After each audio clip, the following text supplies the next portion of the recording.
सुप्रभात बच्चों। ऑनलाइन कक्षा में आप सभी का स्वागत है। मैं मनोज साहू। आज मैं पढ़ाने जा रहा हूँ आप लोगों को कक्षा 9वीं के हिंदी पुस्तक के पाठ 6.3 विकसित भारत का स्वप्न, है ना। इस पाठ के लेखक हैं डॉक्टर APJ अब्दुल कलाम, है ना। आइए डॉक्टर APJ अब्दुल कलाम के बारे में जानते हैं थोड़ा से। भारत रत्न डॉक्टर APJ अब्दुल कलाम भारतीय गणतंत्र के 11वें राष्ट्रपति रहे। डॉक्टर कलाम की मिसाइल मैन एवं पीपुल प्रेसिडेंट के रूप में पहचान रही है। ठीक है, एक तो मिसाइल मैन के नाम से इनको जानते हैं हम सभी लोग, है ना। और दूसरा पीपुल प्रेसिडेंट मतलब आम जनता के राष्ट्रपति या, है ना, के रूप में पहचान रही है।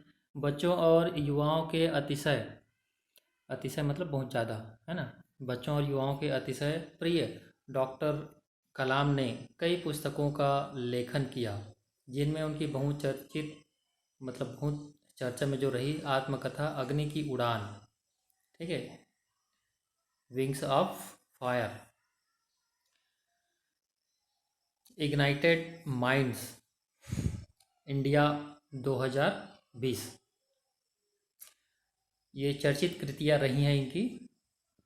प्रस्तुत लेख में डॉक्टर कलाम ने प्राचीन ज्ञानवान समाज से लेकर, ठीक है, पहले भारत के जो धर्म गुरु के रूप में जो जाना जाता था, है ना, उस समय से लेकर, उस समय के जो समाज है उससे लेकर अभी के विकसित भारत के स्वरूप और चुनौतियों पर प्रकाश डाला है उन्होंने। आइए देखते हैं, शुरू करते हैं पाठ। प्राचीन भारत का एक ज्ञानवान समाज था। प्राचीन भारत एक ज्ञानवान समाज था, है ना। कालांतर में हमलों और औपनिवेशिक शासन ने, कालांतर मतलब समय बदलने के बाद, है ना, काल के अंतर, है ना, काल में जब धीरे धीरे परिवर्तन हुआ तो उस हमलों मतलब किसका, बड़े बड़े राजा या अन्य देशों के जो लोग आक्रमण करते थे, हमला करते थे, है ना, तो उन हमलों और औपनिवेशिक शासन ने, औपनिवेशिक जिस प्रकार से अंग्रेज यहाँ आके शासन किए बहुत दिन तक, है ना, तो ऐसे ही औपनिवेशिक शासन ने इसकी संस्थाओं को नष्ट कर दिया तथा इसकी योग्यता को चौपट कर डाला। इसकी जनता का अस्तित्व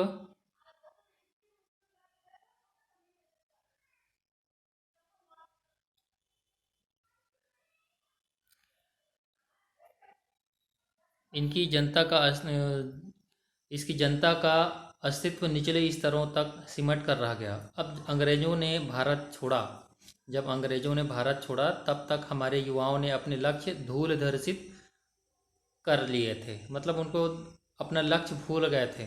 जब वो भारत स्वतंत्र हुआ तब तक यहाँ के युवा अपने लक्ष्य को भूल गए थे और वे साधारण जीवन से ही संतुष्ट हो जाया करते थे। भारत मूलतः ज्ञान की भूमि है,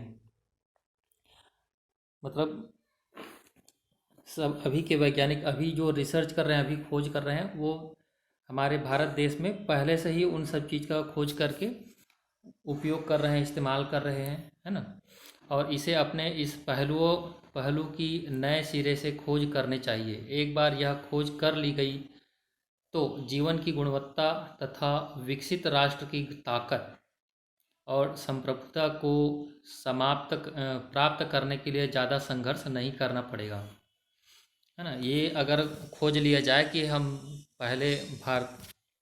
सभी भारतीय कैसे ज्ञानवान समाज में रहते थे, है ना, तभी अगर उस चीज़ को, उस गुणवत्ता को, उस गुण को विकसित कर लेंगे तो राष्ट्र की जो ताकत है और जो संप्रभुता है ना, उसको प्राप्त करने के लिए ज़्यादा संघर्ष नहीं करना पड़ेगा। आइए यहाँ पर संप्रभुता मतलब क्या है, यहाँ पर शासन करने की जो शासन करने में जो आसानी होगी, है ना, सत्ताधारी जो भी रहेंगे लोग, है ना, उसको यहाँ शासन करने में आसानी होगी और राष्ट्र के हित में होगा।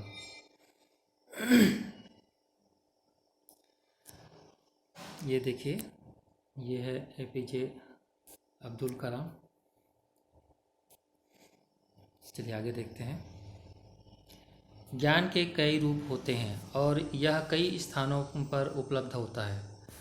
इसे शिक्षा, सूचना, बुद्धिमानी तथा अनुभव के जरिए प्राप्त किया जा सकता है। ठीक है, शिक्षा हमें कहीं से भी प्राप्त हो सकता है, जैसे कि शिक्षा के माध्यम से, जैसे स्कूल में, कॉलेज में हम जो शिक्षा ग्रहण करते हैं। दूसरा, सूचना, जैसे हम टीवी या रेडियो या समाचार पत्र में जो देखते, पढ़ते, सुनते हैं, है ना, तो सूचना के माध्यम से भी हमको ज्ञान प्राप्त होता है।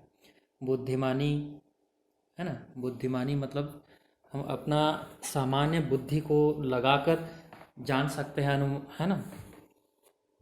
और अनुभव, है ना, अनुभव मतलब जो एक्सपीरियंस है ना, उसमें हम, उससे भी हम सीख सकते हैं। जैसे छोटे बच्चे हैं, छोटे बच्चे जैसे आग के पास जाने से, एक बार अगर जल जाए तो कभी वो दोबारा जाएगा नहीं कि आग से जलता है करके, है ना, हाथ पैर या कुछ भी चीज़ जल जाता है करके वो।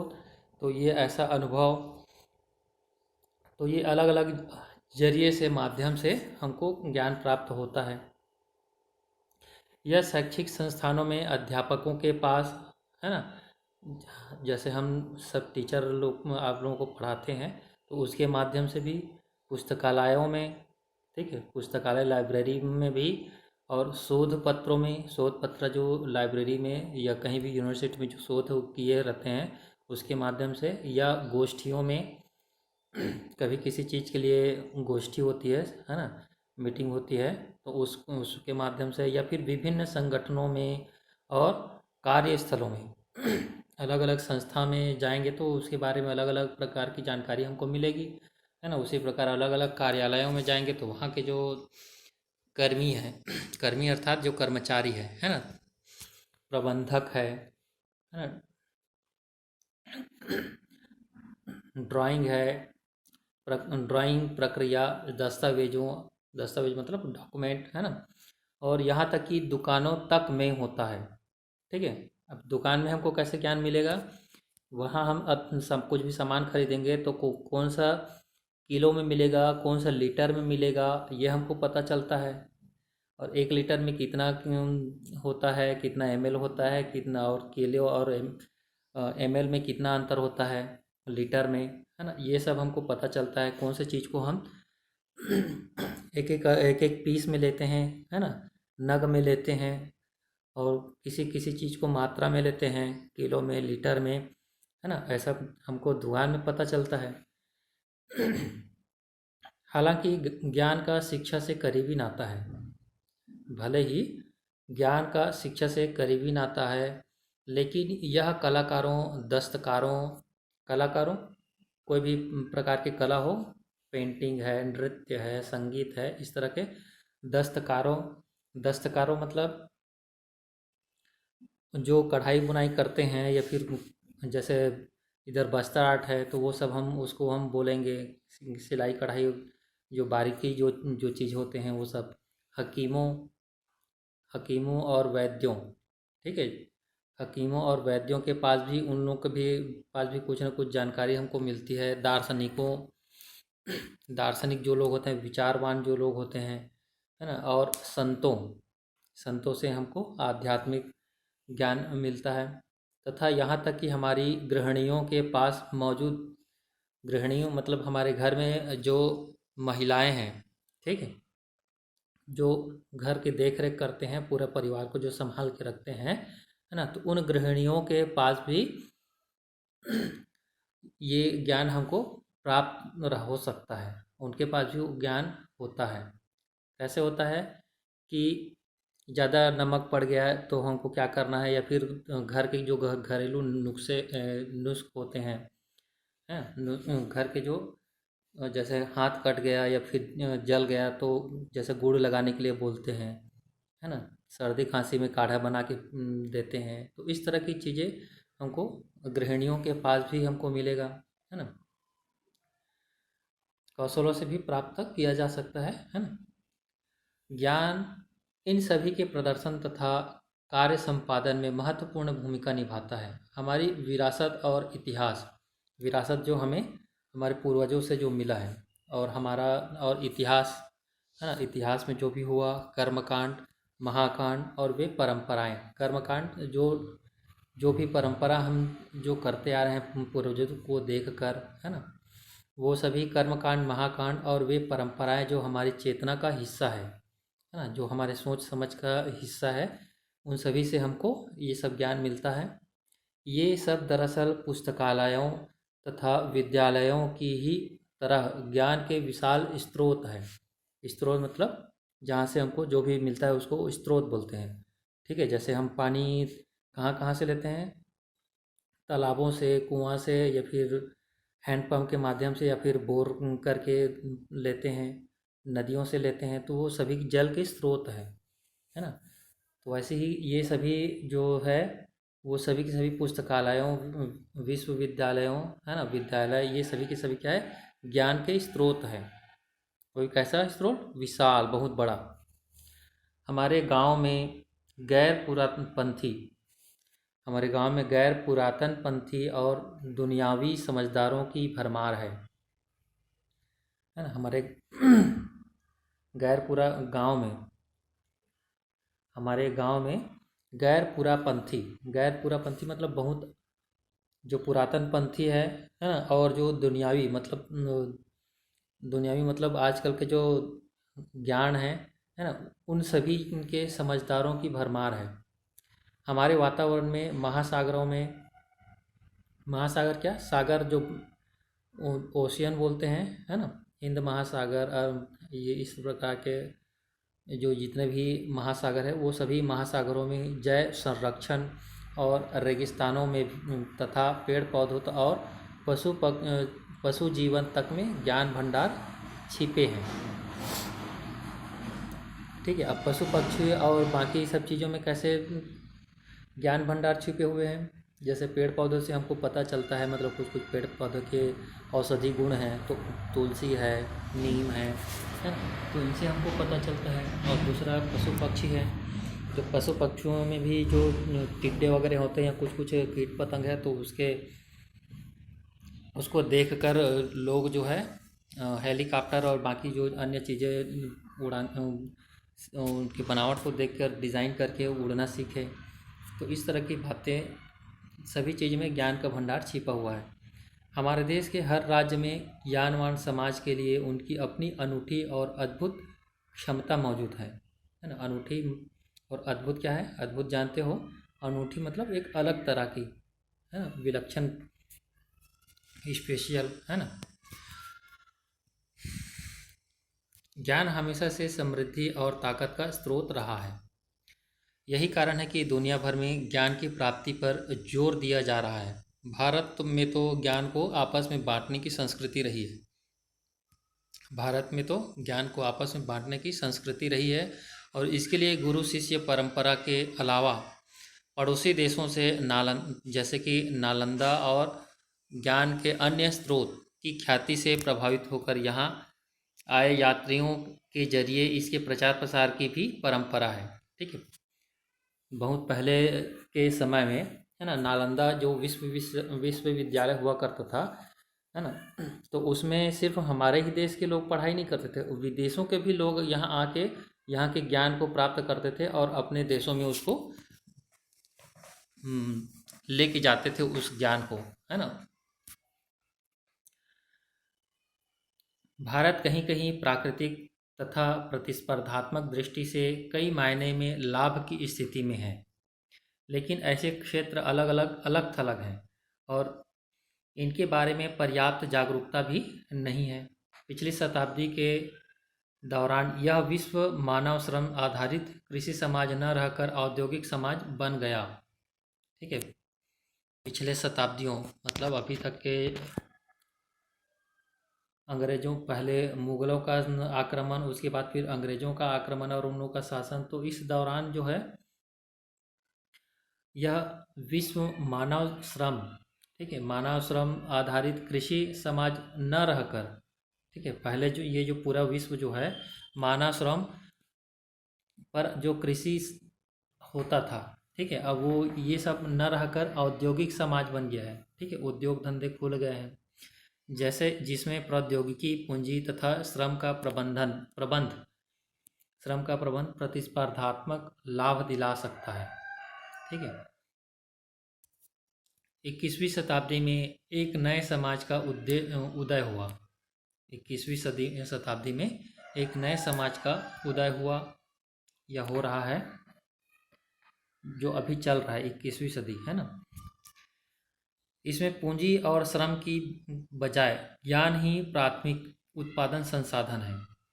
ठीक है, इसमें पूंजी और श्रम के बजाय ज्ञान ही प्राथमिक उत्पादन संसाधन है। इससे पहले से मौजूद ज्ञान के इस आधार पर कुशल इस्तेमाल हमारे लिए बेहतर स्वास्थ्य और शिक्षा और प्रगति के अन्य संकेतकों के रूप में पूंजी पैदा कर सकता है।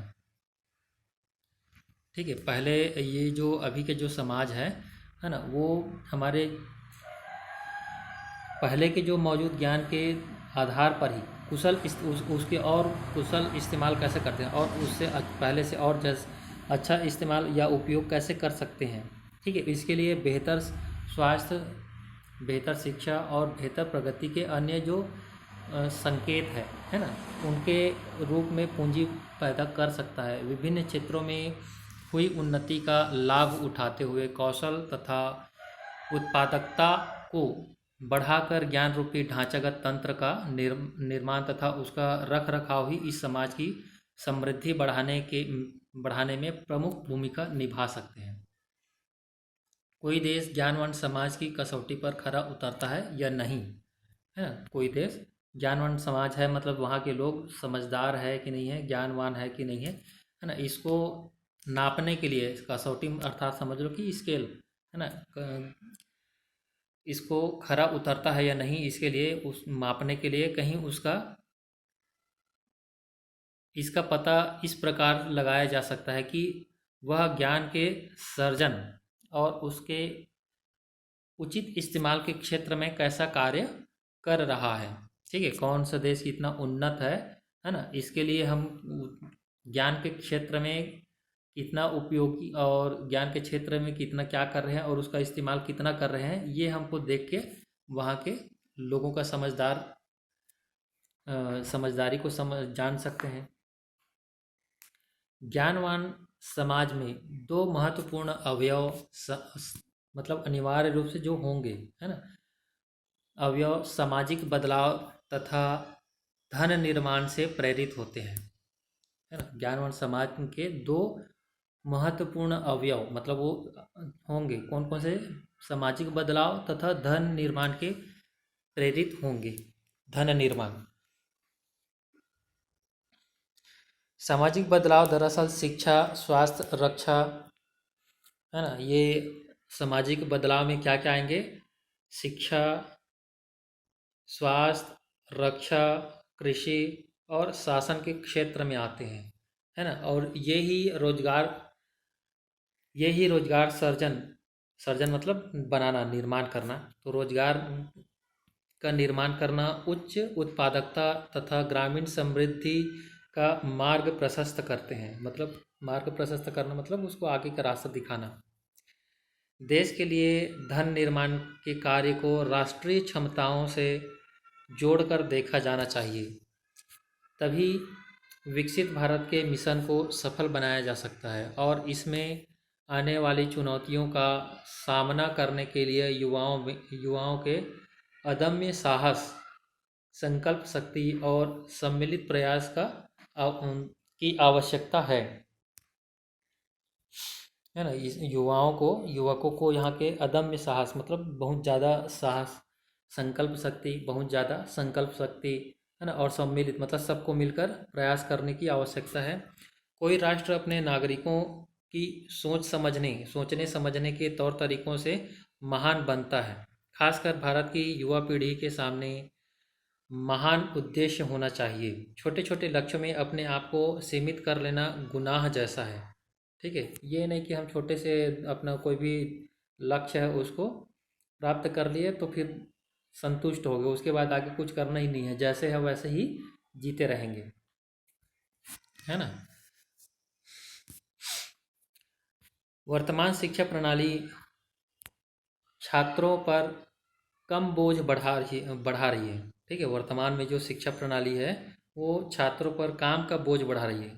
ठीक है, मतलब हम रोजगार के लिए पढ़ाई कर रहे हैं, ज्ञान के लिए नहीं। कहने का मतलब ये है ना। वो काम का बोझ बढ़ा रहे हैं कि हम रोजगार कैसे प्राप्त करेंगे, इस तरह की चीज़ें। ज्ञान उसमें प्राप्त नहीं हो रहा है ना। काम के लिए बोझ बढ़ा रहा है वो, अभी का जो शिक्षा प्रणाली है। किंतु यह उन्हें सपने देखने से वंचित न करे। ठीक है, लेकिन सब जो यहाँ के जो बच्चे हैं, युवा है, उसको सपने देखने से वंचित न करे। वंचित करना मतलब रोकना, मना करना, है ना। यह उन्हें प्राप्त ज्ञान करने के लिए बाधक न बने। यह जो शिक्षा प्रणाली है उन्हें ज्ञान प्राप्त करने के लिए बाधक न बने। कठिन परिश्रम और लगन जीवन में खूबसूरत पैगाम लाते हैं, जो हमेशा आपको सहयोग देते रहेंगे, है ना। जीवन में सफल होने का एक ही मूल मंत्र है, कठिन परिश्रम और लगन। ठीक है, ये जीवन के सबसे खूबसूरत पैगाम लाते हैं। ठीक है, बहुत ही मतलब अच्छा संदेश लाते हैं करके बोल रहे हैं।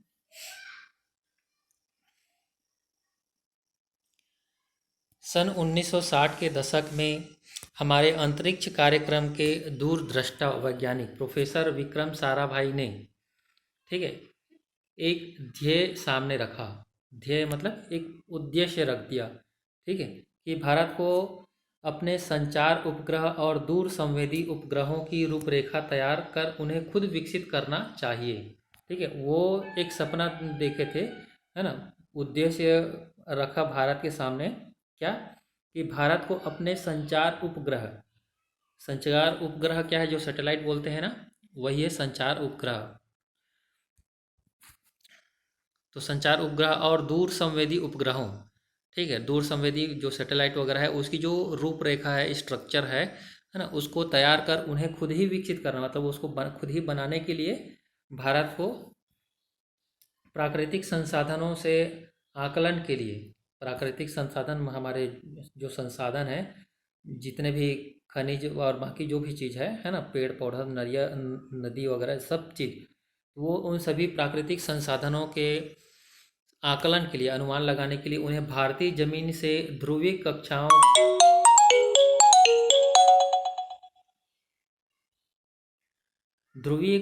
में प्रक्षेपित करना चाहिए। आज उनके सामने आज उनके सपने सच हो गए। ठीक है, प्रक्षेपित करना चाहिए। आज उनके सपने सच हो गए। आज भारत किसी भी प्रकार की अंतरिक्ष प्रणाली के लिए निर्माण में सक्षम है। ठीक है, आज भारत जो है किसी भी प्रकार के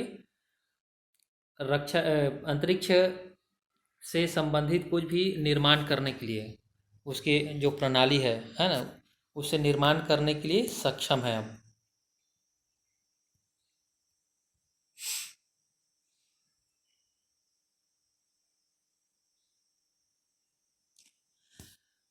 विकसित भारत महज एक सपना नहीं, विकसित भारत महज एक सपना नहीं, यह सपना सच हो जाएगा। ठीक है, जब यह सपना सच हो जाएगा तो इसका सबसे अधिक लाभ युवाओं को होगा। इसलिए यह महत्वपूर्ण है कि इस सपने को साकार करने में शुरू से ही युवा पीढ़ी को सहयोग करना चाहिए। उसे अपनी शैक्षिक तथा पारिवारिक सीमाओं में रहते हुए, ठीक है, अपने शैक्षणिक और पारिवारिक सीमाओं में रहते हुए अपने शोध यात्रा के अनुरूप बेहद अनोखे अंदाज में निभा सकते हैं। माता पिता और बच्चों की टोली में यह चिंता उमड़ती घुमड़ती रहती है कि पढ़ाई पूरी करने के बाद कौन सा रोजगार मिलेगा। छोटी छोटी बाधाओं से घबराए बिना जिस विषय का अध्ययन करते हैं, यदि उसमें आपका प्रदर्शन उत्कृष्ट बना रहता है तो उसमें कोई शक नहीं कि आपकी संभावना और भविष्य जगमगाते रहेंगे। रोजगार के अवसरों की कोई कमी नहीं, किंतु जब कोई व्यक्ति बहुत ही खासम खास चाहता है और कहता है कि सिर्फ उसे सरकारी नौकरी चाहिए तो काफ़ी दिक्कतें आती है। ठीक है, कि लोगों का ध्यान रहता है कि मुझे सिर्फ केवल सरकारी नौकरी ही चाहिए। तब दिक्कतें आती हैं। यदि आप उद्यमशीलता, डिज़ाइन उद्योग अपने डिज़ाइन उद्योग अपने नए विचारों के साथ कृषि कार्य करने, सूचना प्रौद्योगिकी उत्पाद बनाने के बारे में सोच सकते हैं, तो युवा पीढ़ी के सामने अनंत संभावनाएं। भावी युवा पीढ़ी के लिए यह महत्वपूर्ण है कि वे ज्ञान और शारीरिक सहयोग के हथियार का उपयोग करते हुए, ठीक है, कौन से हथियार? ज्ञान और शारीरिक सहयोग है। शारीरिक सहयोग के रूप मतलब जो हथियार है, उसी को हथियार बोला जा रहा है, उसका उपयोग करते हुए सभी क्षेत्रों में सहयोग करने का मन बना ले। ठीक है, एक विकसित राष्ट्र का बहुत ही महत्वपूर्ण पैमाना है उसका साक्षर स्तर है ना, मतलब लोग कितना साक्षर है, पढ़े लिखे हैं, है ना, वो एक विकसित राष्ट्र के लिए बहुत महत्वपूर्ण चीज़ है ये। 100 करोड़ लोगों की को शिक्षित करना कोई खेल नहीं। यह लक्ष्य अपने सभी युवकों के सहयोग से ही प्राप्त किया जा सकता है। आप में से बहुत से ऐसे खुश नसीब हैं जो अच्छे स्कूल में पढ़कर स्तरीय शिक्षा ले रहे हैं, ठीक है, किंतु बहुत से आपके भाई बहनों को यह नसीब नहीं, खासकर जो आपके आसपास के गांव में रहते हैं। ठीक है, पहले पढ़ाई करने के लिए पैसा नहीं होता था गरीब लोगों के लिए। अभी तो खैर 14 साल तक के सभी को मुफ्त शिक्षा देने की व्यवस्था कर दी है गवर्नमेंट, है ना, सरकार। तो अभी चिंता नहीं है, लेकिन पहले के ज़माने में पुस्तक खरीदने के लिए और फीस के लिए पैसा ही नहीं रहता था, इसलिए पढ़ाई नहीं कर पाते थे। चलिए आगे देखते हैं। एक विकसित राष्ट्र की पहचान है कि उसमें अमीर गरीब के भेद दृढ़तापूर्वक मिटा दिया जाए, है ना। इसका एक तरीका यह है कि आपका स्कूल आपके पड़ोस के एक गांव को अपना ले अपना ले, मतलब उसको स्वीकार कर ले, है ना। आपके पड़ोस के एक गांव को क्या कर ले? अपना ले, मतलब उसको स्वीकार कर ले, और प्रत्येक छुट्टियों के दिन उस गांव में जाए और कम से कम 2 लोगों को साक्षर बनाने में सहयोग देकर ज्ञान का दीप जलाएं, है ना। अभी के समय में खैर सभी जगह सभी स्कूलों में स्कूल खुल गया है ना। तब वहाँ के अपने ही जो गांव के जो बच्चे हैं उसको वहाँ के शिक्षक अच्छे से अभी पढ़ा रहे हैं। पहले के समय में थोड़ा इतना संसाधन नहीं हुआ करता था, सभी गांव में स्कूल नहीं हुआ करता था, तब परेशानी होती थी, है ना। इसके साथ ही बच्चे अपने विद्यालय परिसर या घर में 10 पौधे लगा सकते हैं। ठीक है, बच्चों को भी क्या करना चाहिए कि अपने विद्यालय परिसर में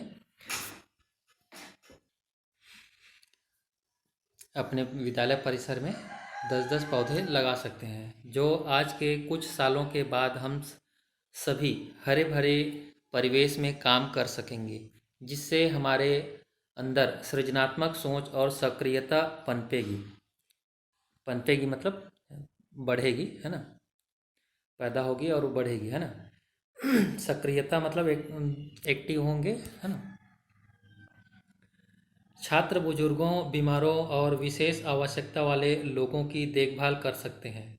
छात्र जो है बुजुर्गों, बीमारों और विशेष आवश्यकता अर्थात समझ लीजिए कि कोई एकदम कमज़ोर है या फिर कोई विकलांग लोग है, तो ऐसे लोगों को देखभाल कर सकते हैं। ऐसे भद्र मतलब बहुत ही अच्छा, है ना। ऐसे भद्र व्यवहार से विकास के लिए अनुकूल और शांतिपूर्ण माहौल तैयार हो सकेगा और निष्ठापूर्ण कार्य हो सकेंगे और 100% सफलता मिलेगी। यहाँ पर मुझे संत तिरुवल्लुवर की वो पंक्तियाँ याद आती हैं। ठीक है, तिरुवल्लुवर की उनको 2 पंक्तियाँ याद आ रही है जो उन्होंने तिरुकुरल में बड़ी सुंदरता से कहा है। सफलता और धन अपना मार्ग ढूंढ लेते हैं और उस व्यक्ति तक पहुंच जाते हैं जिसमें वह दृढ़ इच्छा शक्ति और योजनाबद्ध लगन होती है। है ना। जो सफलता और धन जो है अपना मार्ग खुद ही ढूंढ लेते हैं। किस किसके पास जाने के लिए? उस व्यक्ति के पास जाने के लिए जिसमें वह दृढ़ इच्छा शक्ति और योजनाबद्ध, ठीक है, योजना बना के जो योजनाबद्ध लगन होती है। नसीब उस इंसान तक खुद चलकर आ जाता है जिसमें अदम्य साहस और कभी ना पस्त होने वाली हिम्मत होती है। पस्त मतलब थकना, ठीक है। तो कभी ना पस्त होने वाली अर्थात कभी न थकना, है ना, होने वाली हिम्मत होती है।